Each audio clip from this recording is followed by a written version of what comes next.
Right, well, hopefully people have returned from that short break as we switch gears into the heady world of non-metallic metals.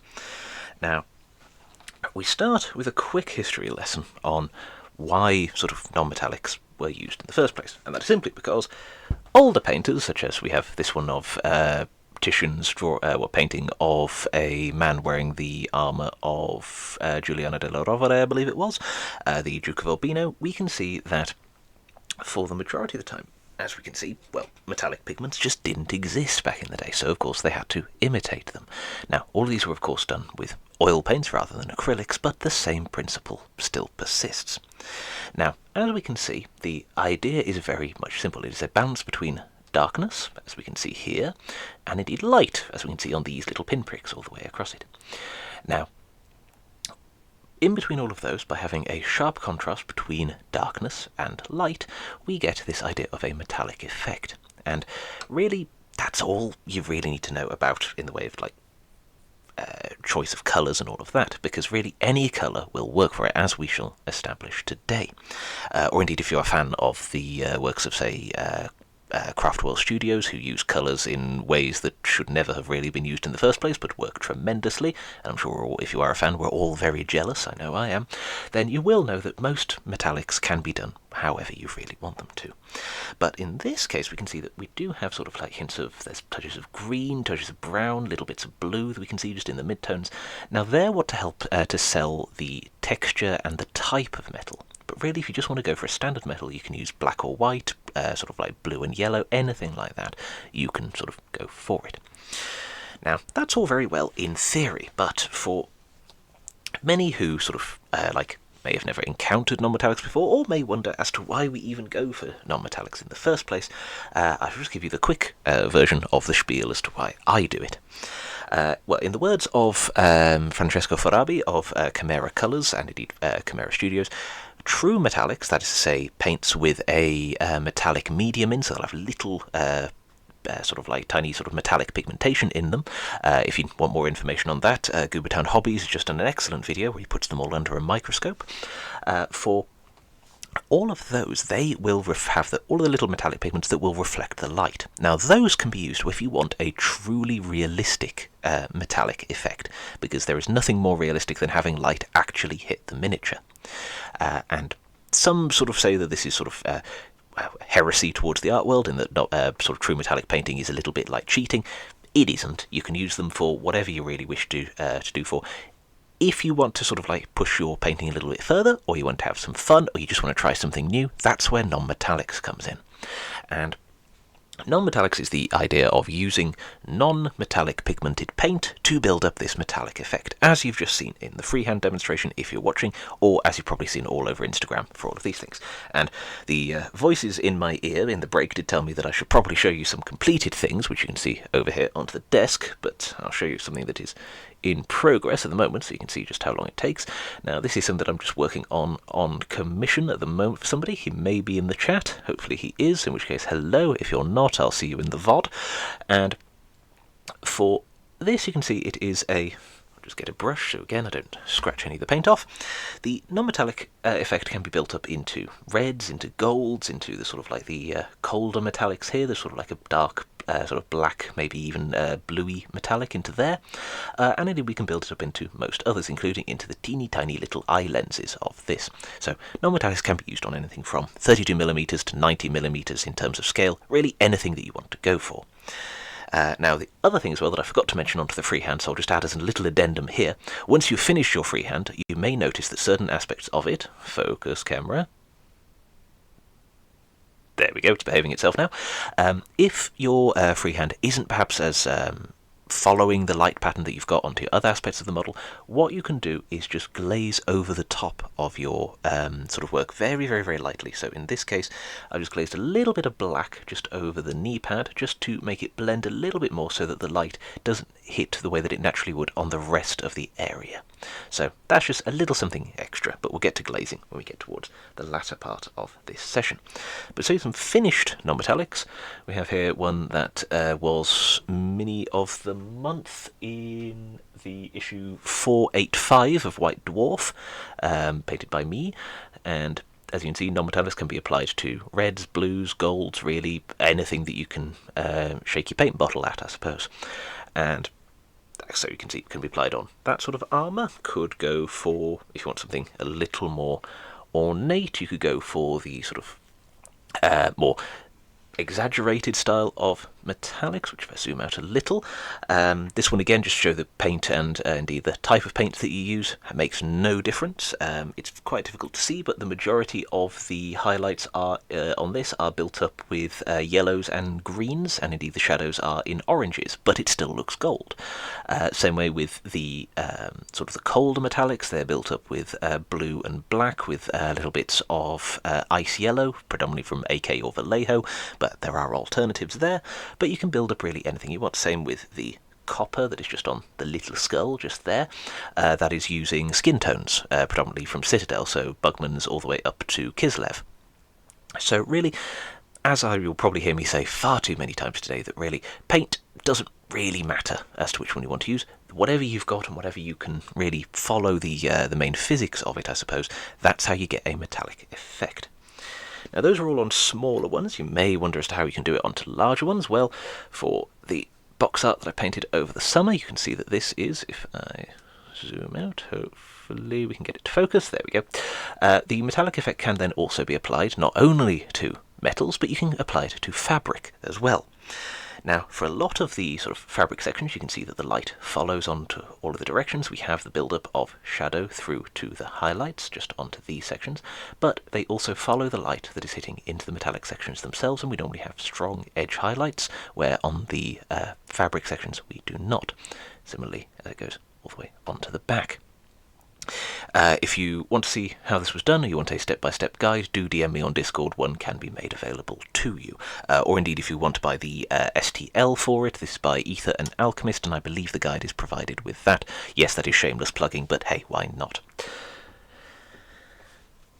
And indeed, just as a final thing before we get on to the painting itself, the other day in the Squidmar server, as part of SquidCon, we did a little sort of like challenge evening of sort of ways to paint, and indeed, as you're going along painting non-metallics, one of the big myths of it all is that you need to have everything very carefully planned out. If you're going to go for it, you need to learn where your sort of light reflections are going to hit, where your shadows are going to appear, which direction you want the light from, what kind of light they're standing in, whether it's a cloudy day, whether they're stood in firelight, all of that kind of thing.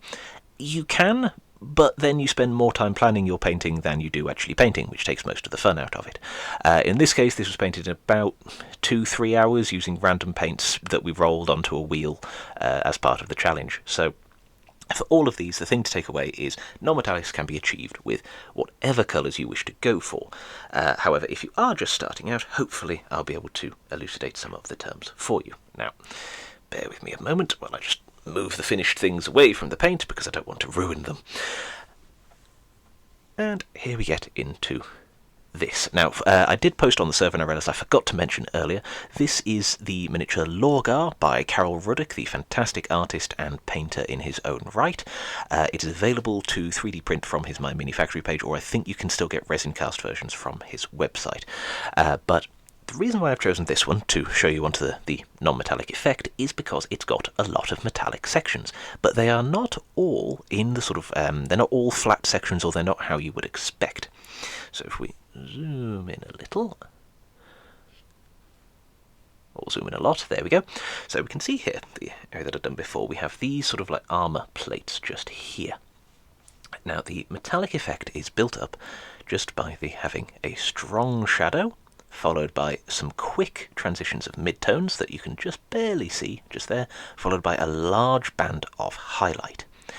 And that goes for the same of everything that is perpendicular to the light source, or really, if we use my brush as the way that light would hit, we can see anything that is coming from this direction would get more light, anything that isn't, such as all of these sections just here, all of those, they don't get as much light, but they're still metallic, so we still have to highlight them.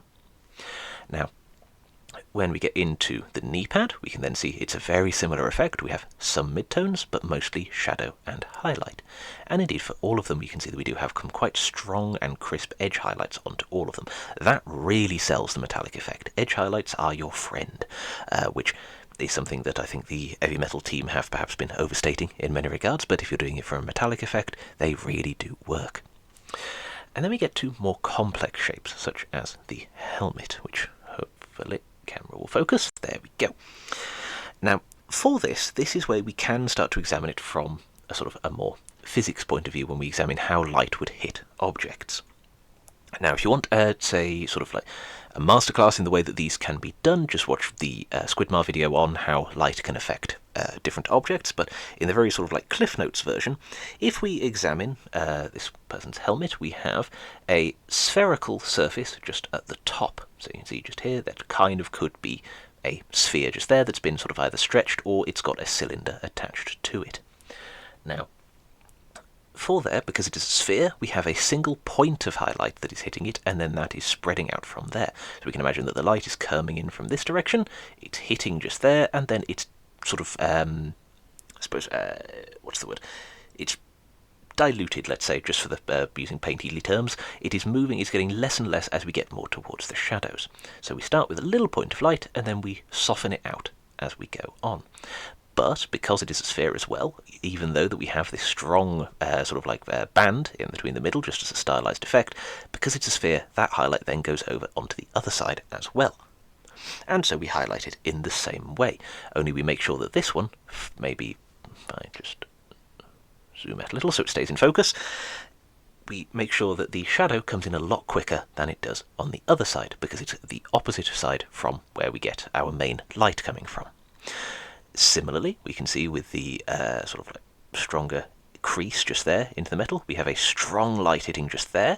We have a similar thing on the other side, but we've only gone up to mid-tones on that side. This is because it is opposite side from where our main light is hitting it. It's still metallic, so it still needs some highlight, but we just don't go as bright. Similar on the bottom and onto there.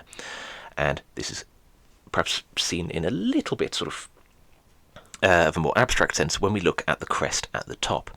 Now, because this is predominantly facing upwards, if I hold the model up to the camera, you can see that quite, as you can still see all of it, it would still hit all of the light. Admittedly, it's a little bit blurry at the moment. But because that would get more light than any of the other sections, we can highlight it with multiple places.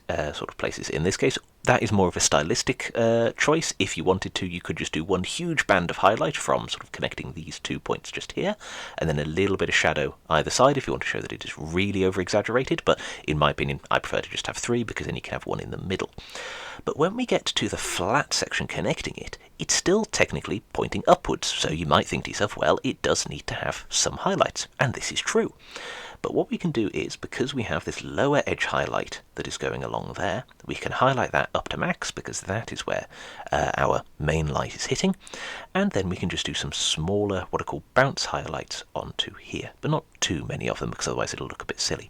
Now, in order to achieve the key metallic effect, having any sort of area where you have a bright highlight followed by something reflective, that really helps to sell it. And this can be useful in ideas such as swords, in armor panels, anything like that, or anything metallic that you really want to get across. And then, just again, final bit of theory, I promise, is the idea of reflected light. Now, as we've seen in sort of pictures of anything, any light that is hitting a metallic surface will, of course, take on the colour of that light, but the light will still follow the shape that it is there. So in this case, we've got the imagined firelight coming from this direction. So we have that it follows the shape of the highlight. We have a little bit there, and then we have some just there. But because it is hitting them, we do have the overhang just for the sort of like the cheekbones, I suppose it would be. We do have to have a little bit of shadow in between them. We can't just paint it all into one colour. Similarly, we have light coming from this direction, so we have an edge highlight for there, but it doesn't get too far into the flat of it in order to be fully affected.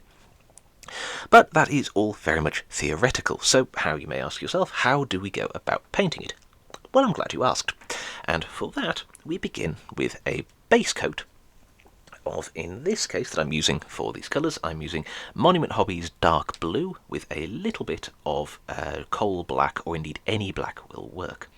Now the reason why we're doing this is because if you have the black for your shadows, this helps to desaturate it and we can get nice dark shadows, but we're adding a little bit of blue just to make it cold. Now when we get up into our highlights, we're going to predominantly be using a warmer highlight, and this is something you can start to think about as sort of elementary colour theory, I suppose, is the, oops, as I knock the model over, the idea is that if you have a cold shadow and a warm highlight, not only do you have the natural sort of colour and contrast of the dark and the light, but you can have a temperature contrast as well, that is to say warm and cold. And so for this, I'll just zoom out a bit more so you get lots of light, and I think we'll start with, let's see, you know what, let's do this leg. We'll do some gold on the little medallion if we have the time. So we start off just with a all-over base coat of any of the sort of darker tone. Now, by my eye, it's got some blue into it, but when it dries, it goes into a much darker sort of black tone. But even if it is very, very blue, by the time we get onto our highlights, it will have been desaturated enough by just the point that we're having highlights onto it. So that will help to darken it down and make it blend in a lot more. And we'll just paint around here. Apologies that my hand is covering over these bits. I was going to use the other model for this, but I felt, well, we may as well finish this one off, otherwise it'll just sit in my pile of shame for the next sort of 10-15 years or so.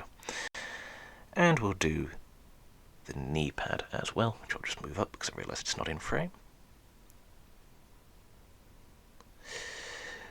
And for the base coat, as I know some people may be wondering about the consistency, I generally prefer to go for a slightly thinner base coat onto the models just because you can build it up in several layers and then you don't lose any details that might be there. But the other thing is that if you do sort of miss anything, you can again, as we did with the freehand, build up that sort of natural layering effect with those lighter layers.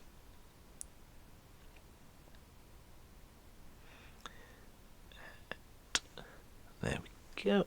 I'll just give this a blast with the hairdryer again, so you're not waiting around all day. And if you are new to non-metallics, welcome. It isn't as scary as it first is. If you are experienced with non-metallics, hopefully you can take away something from this, even if it is just to laugh at the method that I go for to do mine. The other thing as well that I would say for everybody to take away is that non-metallics really just isn't very scary. And if you haven't tried it before, do have a go, because it is a lot of fun. And whilst I'm just blocking in some highlights, I'll give you a brief history of it with me. Now, I have been painting for quite a large period of my life, but I did take a very long break and only really started painting again in, I think, around 2015, 2016, that kind of time.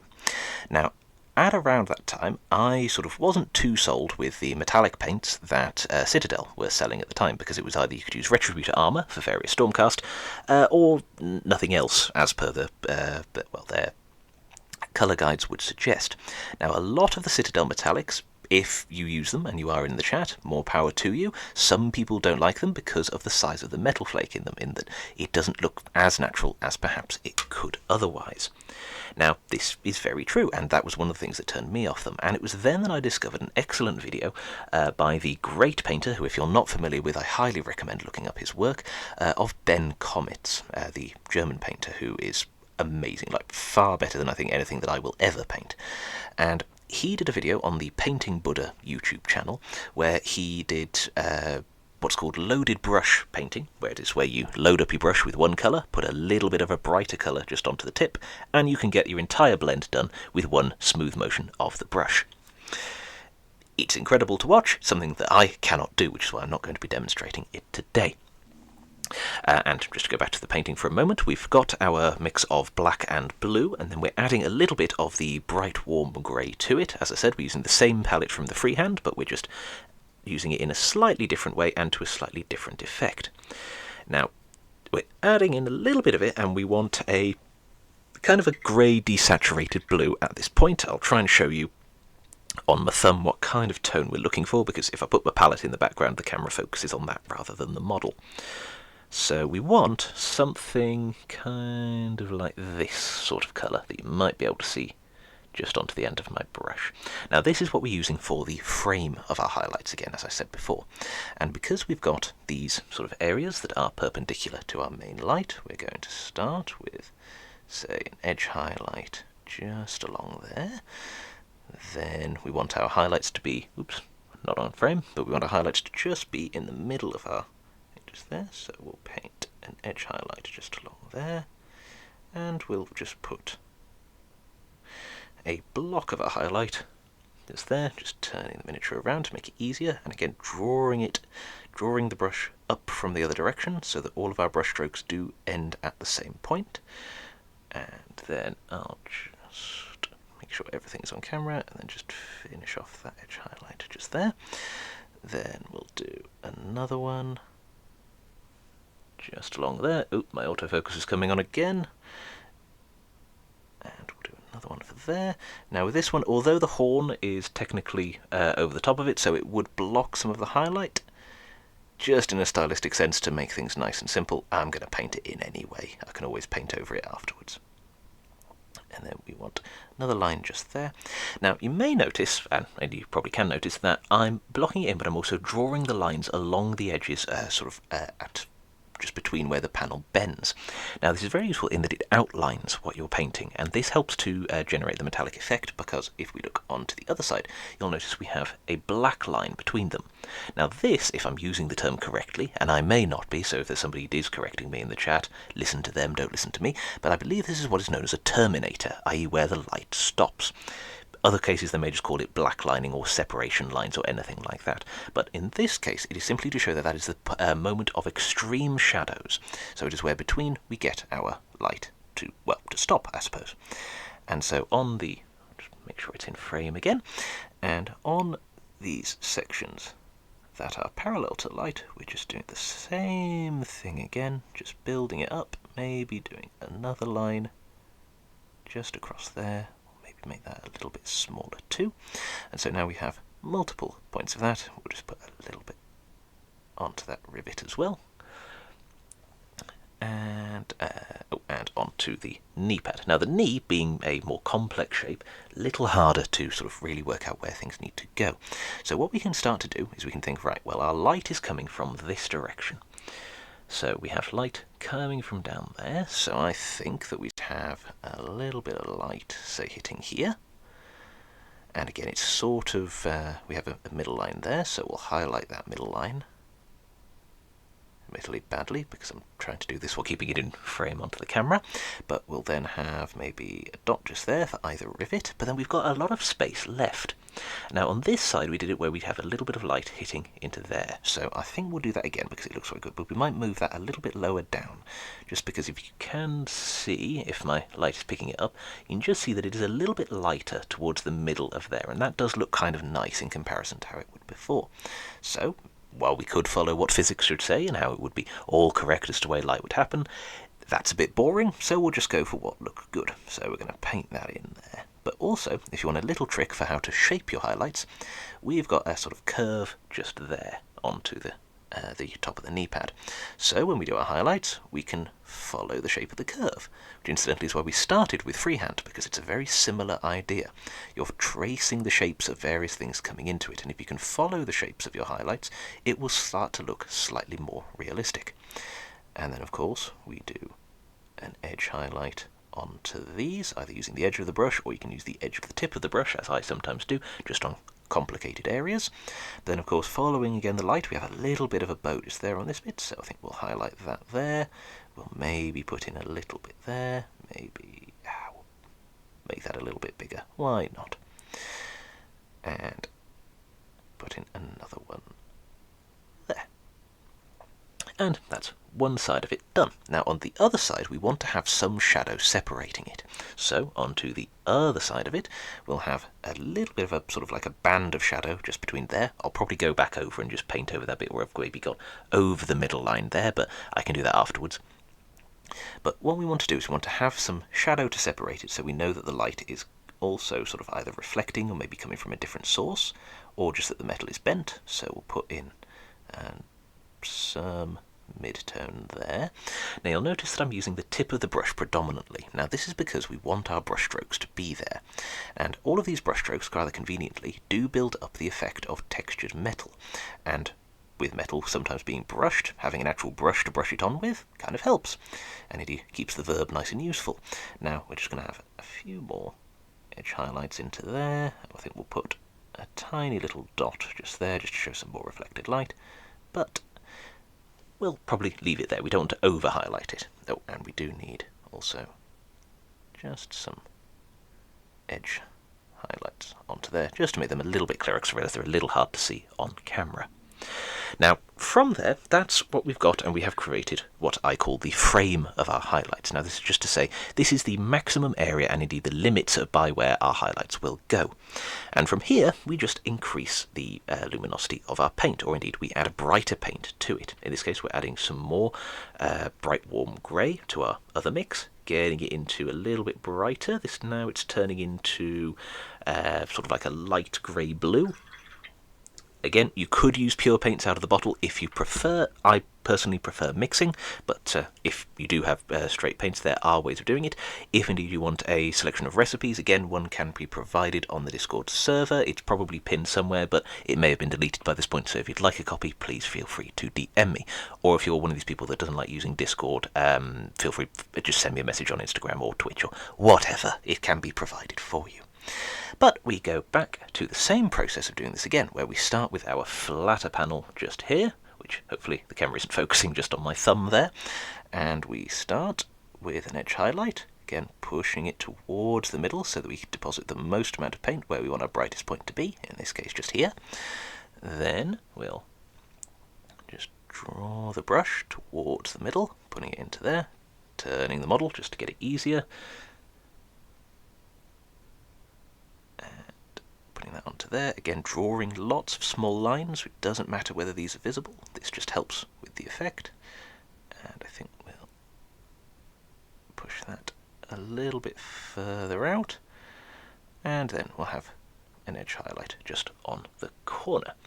Now immediately you can see this has started to make it a bit brighter, so it's starting to get that sort of almost metallic sheen effect, I suppose.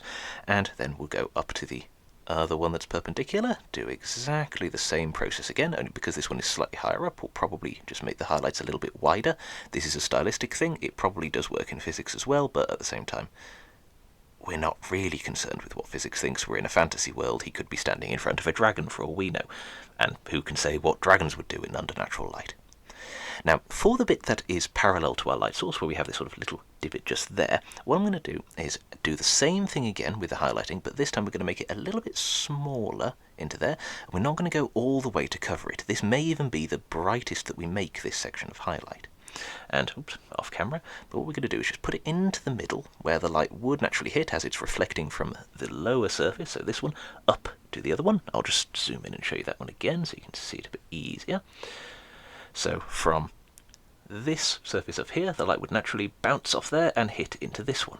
So we need a little bit of highlight just going onto there, let's say. And then that may just be it. We may even just extend the edge highlight a little just there. And then double check for that one. And so from there, we've already got a little bit of metallic shine, so now we go back to the knee pad. Now again, we're going to first establish our edge highlight with the middle line, as we did on this one, but then we want it again nice and bright just at the top. Make sure we're in focus, there we go, and then apply some there, some onto the edge highlight. Now I have made a mistake just there, but that's alright. We'll turn that into a brighter highlight, just extend that a bit, keeping our brush strokes nice and visible. Then go on to the lower section, again putting in, say, a bit of highlight there, bit of highlight there. Again, not really fussed as to whether this would look natural or whether it's following any real lines of all of that. It's a fantasy world, we don't care. And then we can go over onto the other side again. We'll just put a little bit of highlight there, but again, not covering it all up. We're trying to make this one so the highlights are still bright, but they are smaller than on the other side. In this side, the highlights will be bigger. On the other side, they will still be present, but they just won't cover up all of the mid-tone. We'll do that with the edge highlights as well. Oops, going out of focus there. There we go, and we're back. and then doing a little bit of edge highlighting, a dot there, and actually may extend that just to get some visual interest, I think. And so, from there, again, we have our highlights nice and magnified. And then, as I said, you'd probably be sick of hearing me, we're going to go even brighter again, adding yet more bright warm grey. This time we're getting nearly up to pure bright warm grey with just a little dash of blue into it, just to keep some, as I said, some visual interest into it. And then again, as I did with the freehand one, I'm just switching to a size 0. You could do this with a size 1, but again, this is just for ease of painting on camera. If you are still practicing all of these things, you may not want to go for a huge brush. You can do this with whichever you find more natural. Personally, I just prefer to do this one just because it means I don't have to refill my brush as many times, but if you prefer using, say, a 00, or if you're using an Artist Opus kind of one, the Series M's are excellent for this kind of thing, and they're absolutely tiny, so you can get nice and sharp highlights onto it. But again, similar process. We're building up the highlights. We'll do a, oops, if I keep it on camera, of course, we'll just build up the highlights using the tip of the brush to just paint across here. We want our little bands of highlight to hit there. Apologies if my hand got in the way there, and then we'll do it from the other direction, building it up there. And then the other thing that you can start to do is, if you perhaps have an area that isn't quite as blended that you want to, you can just start to add a couple of scratches in and everything like that. Now, because you've got a sudden bright point, that will actually disguise it to the eye, and so it'll actually mean that you won't pay as much attention to a blend that isn't quite there. You can also do this after you've done some glazing if you want to then add a little bit more visual interest to it, but that is down to you. It's your mini. Don't let anyone tell you precisely what to do with it. Unless, of course, you're learning from something, then it might help. But for all of this, we can see that we're starting to get, again, a little bit brighter. It's starting to look a little bit more metallic. So we'll just do for the knee pad again. We'll put some brighter highlights along here.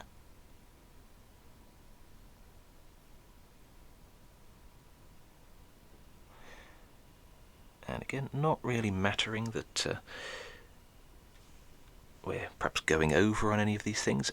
The other thing that it may be that if your sort of edge highlights do go over onto an edge, or maybe you've got like a point highlight that's going into your shadows, do not worry about it. All this will do is, when you have highlighted up to the maximum area of it, it'll just look like sort of like light blooming that you may see in various films or in art. It'll just look like the light is hitting that thing slightly more than that, and if anything, just makes it look either more realistic or just more dramatic, whichever you prefer.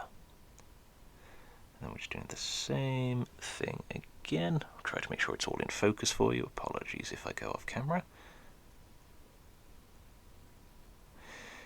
And then when we get to our reflective side, again, we'll highlight up on this one just because it probably would hit and have some sheen coming onto it. But again, we'll make it nice and small. Have maybe a little dot there, a little bit of an edge highlight there.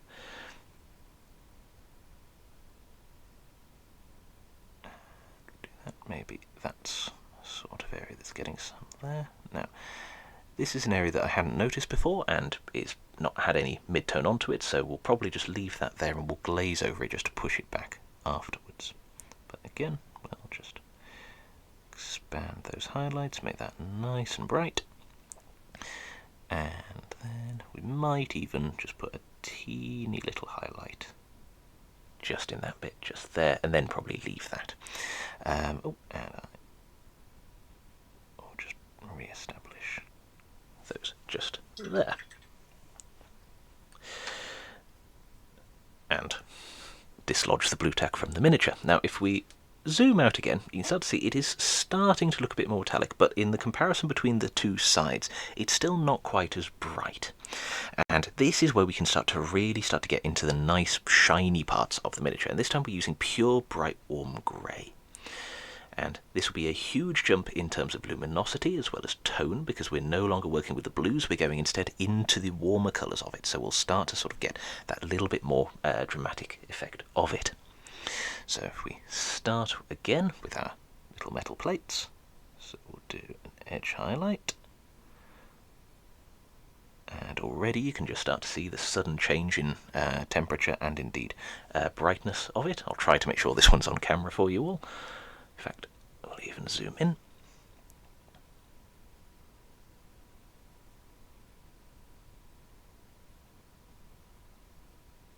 Indeed, as you can see there, just drawing the brush across it, not really minding about the brush strokes or anything like that. Instead, we want them to be there. That builds up that nice metallic texture, using the very tip of the brush just to draw it across, and then we'll put a little dot just there onto the edge in order to make sure that that's nicely laid out. And then I think we'll maybe extend the top edge highlight, because again we might get some reflected light from the other panels. We'll do the same for there, again turning the miniature.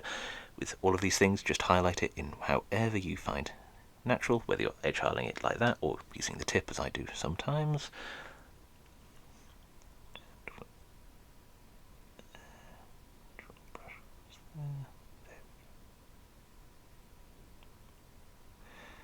Now for this one, I'm just extending that upper light just onto there, more for the sake of the demonstration. You don't necessarily have to go up there, but it just makes it easy to see when we glaze over it a little bit later. And I'll just extend that one again. There we go. So now you can see already a lot brighter, starting to look more metallic. We're getting some texture build up. We're having that sort of nice sheen. We are losing some of our shadows somewhat, but we can bring them back later. Well, how much time are we on? I've still got plenty of time. And we'll just have some quick things of hair, just so we can get through the entire class without me having to stumble over anything. Again, highlighting up on the edge highlight, making sure that the brush is leaving the miniature where we want it to be brightest again.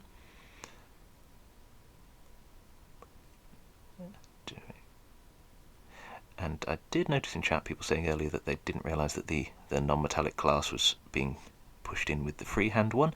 The reason for that is because I now can't stop myself doing freehand. I also don't own any metallic paints, so while we could do freehand with metallic paints, I would have to go and buy some. And unfortunately everywhere's closed at this time on a Sunday. So we'll just extend again, tiny little dots here, just if anything, just for visual interest, not necessarily following how light would work, but at the same time it just looks kind of nice. So now you can see we are getting nice bright points on all of our all of our metallics, but it's still sort of not quite as dramatic as it would be onto the other side. As you can see, it's still a bit rough. So what we can do here is, with our previous mixes, we can start to glaze over the top in order to push some of our highlights back. And I'll just show you a very quick tip for how I get the right consistency of our glazes. So what I will do first is load up my brush with some water.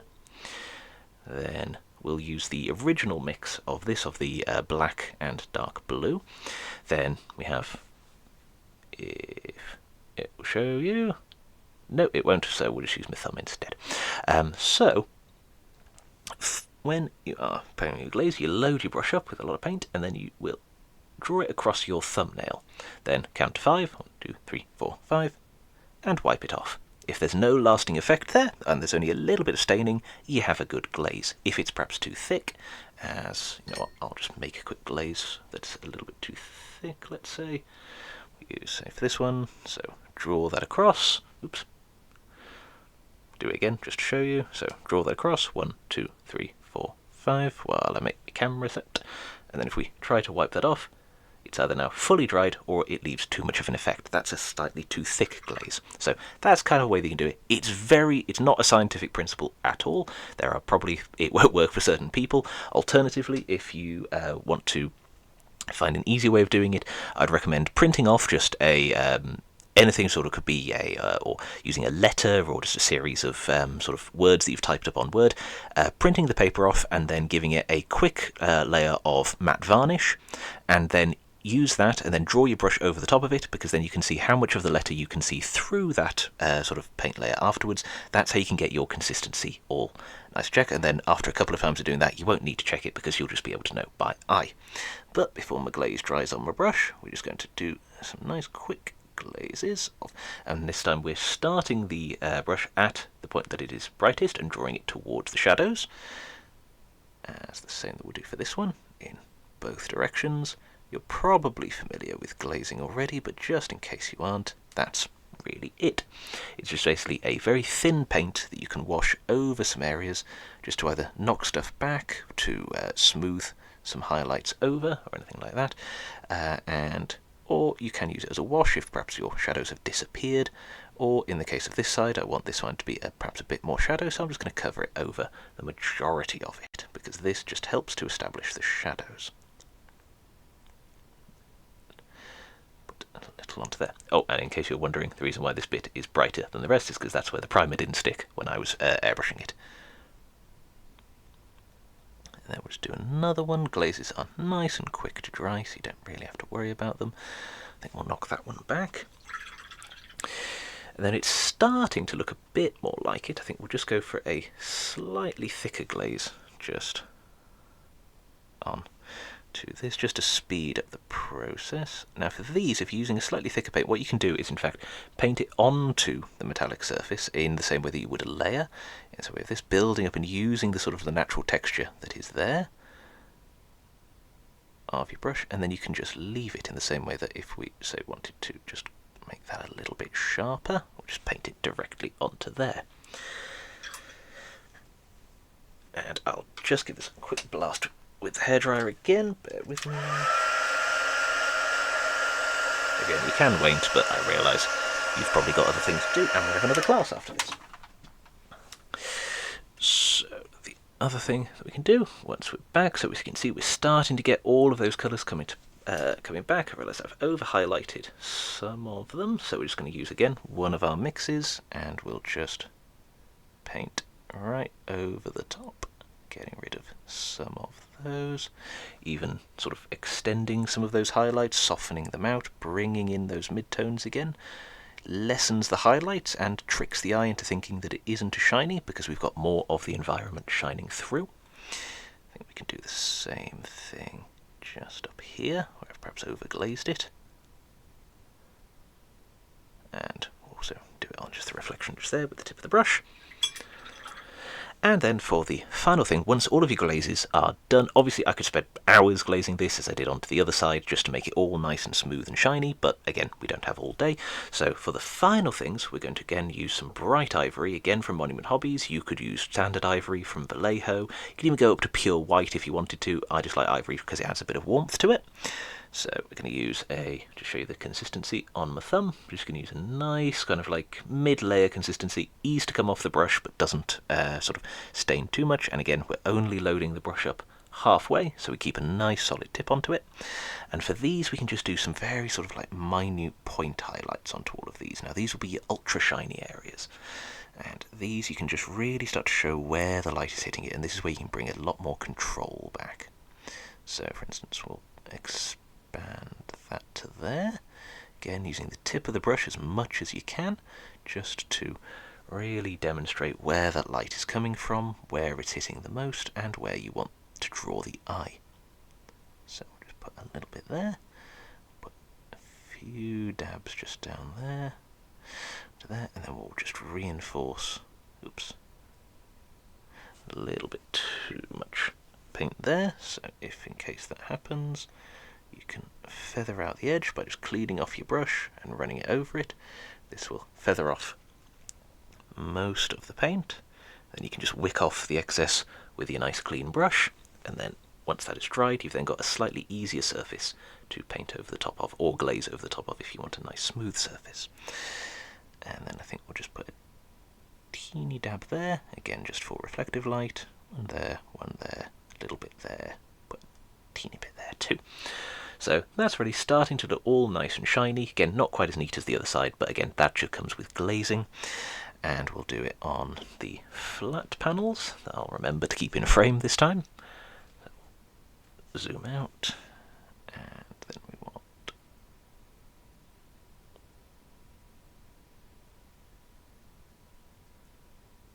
start off this kind of thing, do a nice edge highlight. So, quick points of light, maybe just a bit onto there, and then because that's kind of at an angle, we'll re-establish some just there, and put some just onto the edge. There we go. So now we've gone up to our brightest points. We may notice that we are, perhaps, our shadows could do with being a little bit deeper. This is the final thing that you can do before we stop for any questions, and we do need to hand over to the next person. And we just load up our brush with some black, again, nice sort of like semi-thin consistency. And what you can do here is just where we need our highlights to be, we'll just paint some black into the areas, doing some black lining, re-establishing those. And indeed, if we get onto the flat points, now this is your bravery test, because you do have to draw a nice thin line across right next to your highlight in order to give it a nice bit of separation. And yeah, I think that came out all right. Then we'll just do another one just around there for the natural shadow from the horn. Some up there where the cape would hit. And we'll just do a little around there too, just to disguise some of the areas, just to neaten it up as well. Oh, and we'll put some just there, just to make that a little bit neater.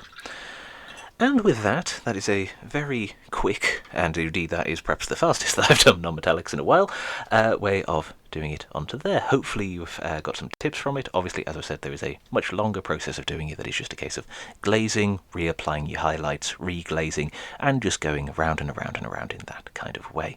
But hopefully this has helped to demonstrate some of the basics to you. Hopefully you'll have a go. As I've said before, if you are doing this on Discord, feel free to tag me on it, and if you want feedback, feel free to DM me or tag me there. If you're doing this on Instagram, tag me in it. I will sing your praises across and probably share all of that, because anybody who tries NMM is good in my book. Do we have any questions from the kind folks in my ear?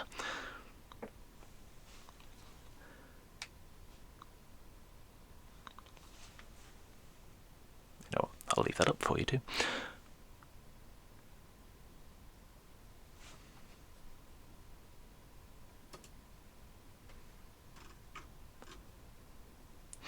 Well, if any do come up, or indeed if anybody would like feedback, there is, as I've said, do drop me a message. The other thing as well, just for a little incentive for patrons, so if any of you aren't and you wish to have a go, you can, of course, have a join in this. I will do either a follow-up session or a follow-up stream or something, or even a video that I'll share amongst the server of how to do non-metallic gold, because it has a slightly different way of doing things, just to get... Probably on the same model, we'll do the medallions and all of that kind of thing, just to add a little bit more interest, so you've got the two main things that you'll want to approach it with. But thank you all so much for listening. You've been a wonderful audience, not that I can see you because I've not got the chat up. And next up we have army painting with John, which I should be sitting there because as somebody that has never managed to finish an army in my life, it's all knowledge that I think I need. So we'll stop you there for a second, just have another quick break while we set this up, and we'll be back in about 10-ish minutes time, foregoing any technical difficulties which we may have, but hopefully it'll all be fine. See you then.